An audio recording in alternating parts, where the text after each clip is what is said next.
A top Missouri Republican Senate candidate, Eric Greitens, has been accused of abuse. The former governor's ex-wife is accusing him of abuse that includes, quote, unstable and coercive behavior.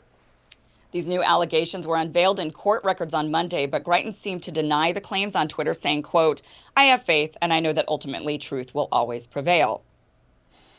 Greitens is part of a crowded GOP field vying for the open Senate seat in the state's primary contest, and until now, he looked to be the favorite. Worries of this latest news is shaking up Republicans and leaving room for Democrats in Missouri hoping to take advantage.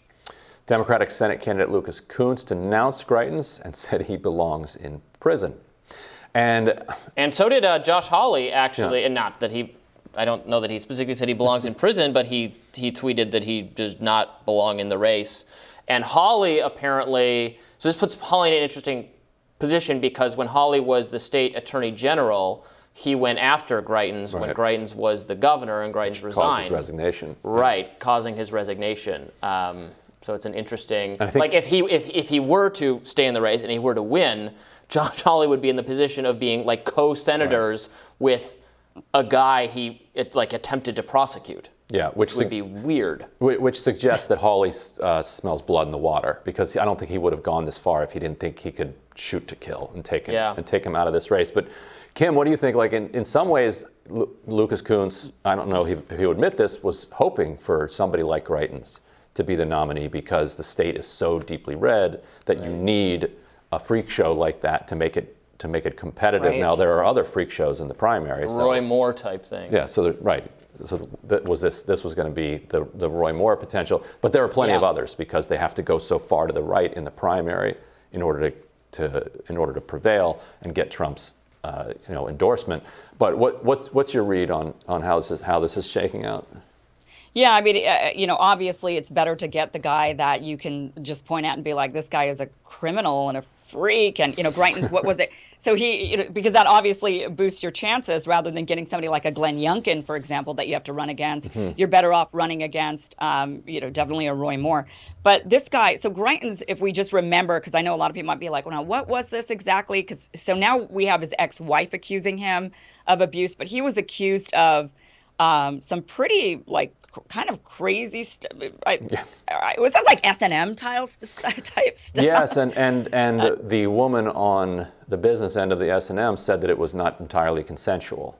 Right. And there were photos. Blackmail, or he was trying to blackmail her to stay quiet about it. Yeah, and some photos emerged. And there's an incredible interview that he did with Hugh Hewitt that people should just Google up and listen to, where Hugh Hewitt, who by no means kind of a liberal media stooge, really grills him relentlessly about all of the different allegations, because it's Hewitt's belief that if Greitens is the nominee, that Republicans would lose a Senate seat. And he tells Greitens that specifically. He's like, I don't want you to win the nomination because I think you would lose. And here's why. Yeah. And he allows Greitens to respond to all of them. And it's a fascinating interview because it's like, Hugh Hewitt does a terrific job of laying out the particulars. And I can imagine that this strategy, and people should kind of go back and revisit that whole Eric Greitens, reread the whole thing, because it's pretty intense and bizarre and frightening. And then this guy is still running, then he's no longer governor. Now he's running for Senate. So it's even more bizarre in that way. It's almost like maybe what Andrew Cuomo is planning on doing, right? Like a comeback in some kind. Yeah, Greitens didn't wait either. Right. But I do think that what's interesting about this sort of conversation about, well, who would Lucas Kunce be more wanting to run against? I think we're seeing a lot of that. Like, for example, here in California for the recall, Gavin Newsom, of course, wanted to run against Larry Elder. Way better to run against him than someone else. Right. So what we see are candidates actually on the opposing side helping even stealthily.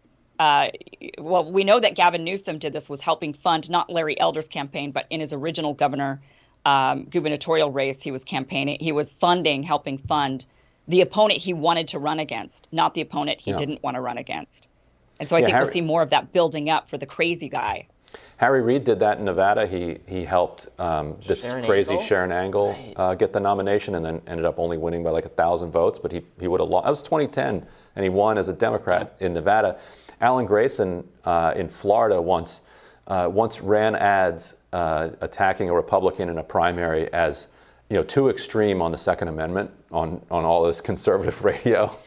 And of course, it boosted that.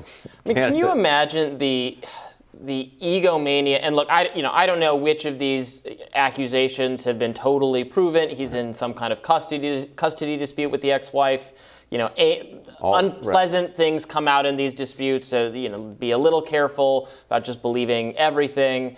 But just being in that situation and having all this against you and thinking, yeah, I really got to run for Senate. I really got to do it. Even though, Republicans... Even though I resigned in disgrace. It's really important for me. And this Cuomo, right, is really wants to run again, wants to, these people who seek political office so often are just the worst people, are so self-obsessed that it has to be you. It has to be you.